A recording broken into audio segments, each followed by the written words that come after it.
सन्मुख विराजमान श्री परमहंसों के दैदीप्यमान लीलाधारी मनमोहक पावन श्री चरणों का ध्यान धरते हुए मिलकर बोलो बोल जयकारा बोल मेरे श्री गुरु महाराज की जय।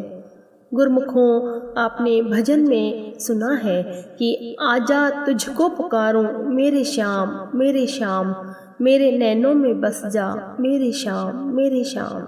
गुरुमुखों, सच्ची में जहाँ चाह होती है वहाँ राह भी होती है। अब यह तो हमारा कर्तव्य है कि हमें कौन सी राह पर चलना है और किस प्रकार की चाह होनी चाहिए। तो गुरुमुखों, सबसे सच्ची राह तो वह होती है जो हमें सत्पुरुषों से मिलाती है, महापुरुषों से मिलाती है। हमारा जीवन तभी ही सच्ची खुशी को प्राप्त कर सकता है जब हम संत महापुरुषों की चरण शरण में रहें और उनके दर्शन दीदार की तड़प हृदय में हो। गुरुमुखों, इसी प्रकार हमारे प्राण धन कुल मालिक श्री सद्गुरुदेव दाता दीन दयाल जी श्री पंचम पातशाही गुरु महाराज जी के श्री चरणों में जब सिंधी श्रीमान साहेब और सूरत के बाई जी ने सूरत में नवनिर्मित आश्रम पर कृपा करने की विनय की, तब श्री गुरु महाराज जी ने उनकी विनय को स्वीकार कर सूरत जाने का प्रोग्राम बनाया। गुरुमुखों, यह सन 1989 की बात है। जब श्री गुरु महाराज जी के आगमन का समाचार सूरत में मिला तो बाई जी तैयारियों में लग गए। साथ में महात्मा परम दयालानंद जी भी सेवा में जुट गए। संगतों के हृदय में अपार हर्ष छा गया। जैसे जैसे गुरुमुखों तक यह शुभ समाचार पहुंचा, उनके मन की तो कली कली ही खिल उठी।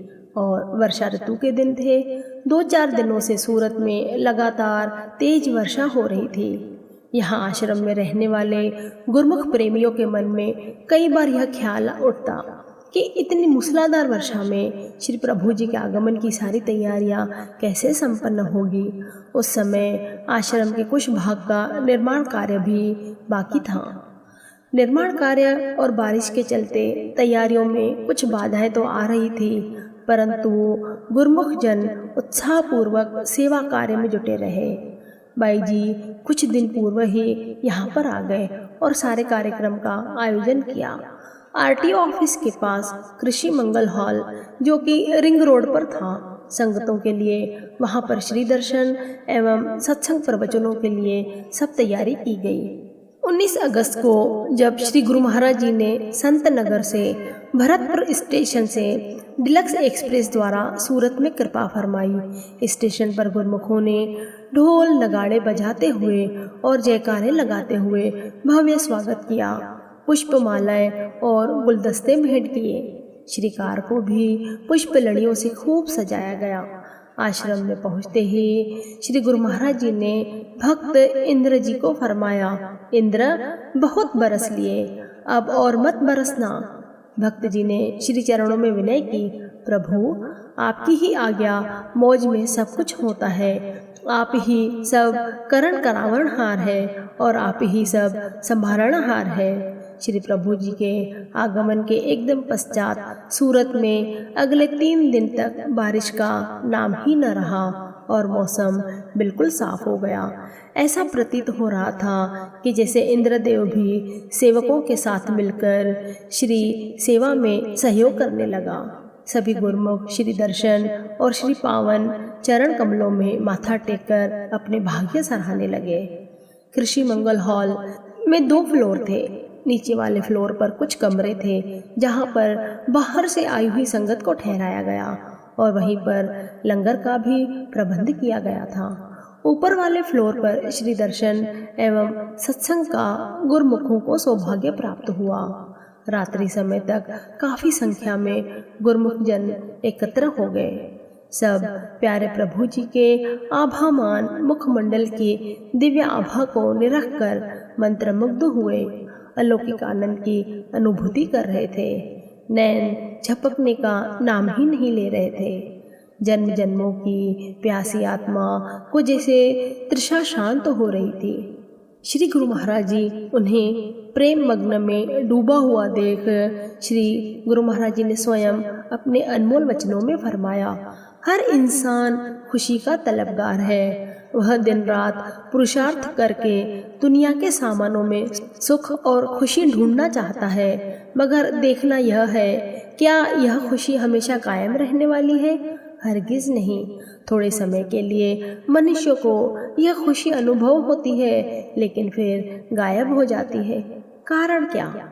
जिन पदार्थों को प्राप्त करके वह खुशी अनुभव करता है, वे सब पदार्थ विनष्ट जाने वाले हैं, बेबका हैं। इसलिए इनको प्राप्त करके जो खुशी मनुष्य को अनुभव होती है, वह स्थायी नहीं होती है।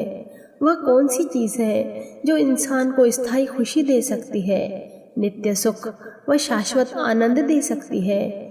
वह वही वस्तु हो सकती है जो स्वयं कायम दायम, नित्य और अमर हो। ऐसी वस्तु ही सदा रहने वाली स्थायी खुशी दे सकती है। नश्वर चीज़ों से दिल लगाकर स्थायी खुशी प्राप्त नहीं हो सकती।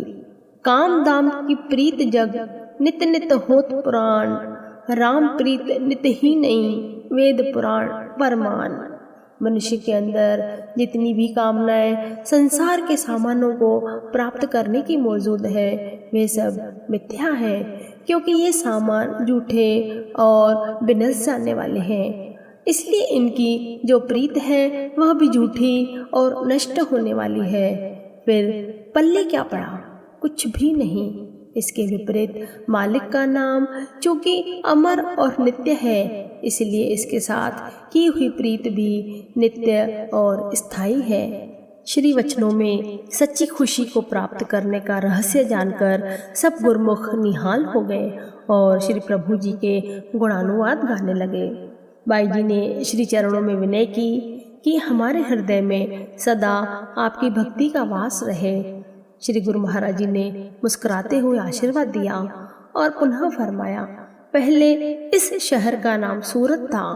आप सब गुरुमुखों ने यहाँ पर श्री परमहंस अद्वैत मंदिर का निर्माण किया है। यहाँ आकर सब नित्य प्रति नियमों की पालना करेंगे तो यह शहर सूरत से खूबसूरत बन जाएगा। तब से ही इस शहर की पूरी काया ही पलट हो गई। सूरत शहर अब भारत में स्वच्छ और सुंदर शहरों में से एक है। गुरुमुखों, ये तो सत्य है कि महापुरुषों की चरण शरण में ही गुरुमुखों को सार वस्तु और सच्ची खुशी मिल जाती है। गुरुमुखों, श्री चरणों में तो देवी देवता भी नतमस्तक हो सेवा में जुट जाते हैं। अतः हम गुरुमुखों का भी यही फर्ज है कि श्री गुरु महाराज जी ने जो श्री आरती पूजा, सत्संग, सेवा, दर्शन, ध्यान के नियम बताए हैं, उनमें दृढ़ रहकर अपना जीवन सुखी और सफल बनाएं। बोलो जयकारा बोल मेरे श्री गुरु महाराज की जय।